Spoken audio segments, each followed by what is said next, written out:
Sports is sponsored by Alpha Insurance. Hey, sports fans, region play is beginning to rev up and take shape across the state and region. Tonight, we've got a number of region matchups that could put some North Alabama teams in great positioning at the mid-season mark.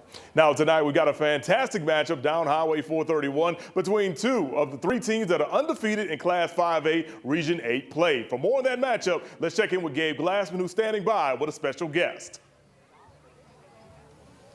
Hey, good evening, Mo. I'm joined by Guntersville head coach Lance Reese. Lance, thank you so much for joining us tonight. Both you and Arab are going into this game undefeated in region play. How are you feeling ahead of tonight? It's a big game. You know, it's a rivalry game as well, so motivation is not really a problem for either coach. It should be a big night.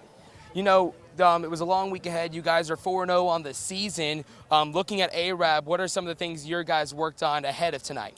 Arab's always very physical. They take a lot of pride in that, so we've got to be ready to match that physicality and just play our best football. Where do you think the keys are for tonight?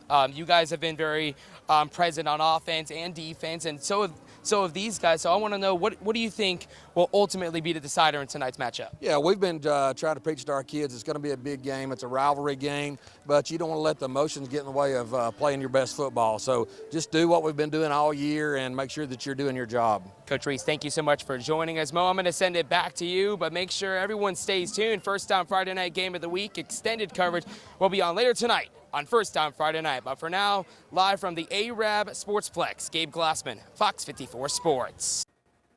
All right, thanks, Gabe. Here's a look at what to expect on First Down Friday night. Of course, we've got your college previews, your kickoff forecast, your Spirit Spotlight with Kanisha Dees. She said she had a fun one today. Also, high school highlights from Week 4. And, of course, First Down Friday night will begin following the conclusion of Iowa and Rutgers.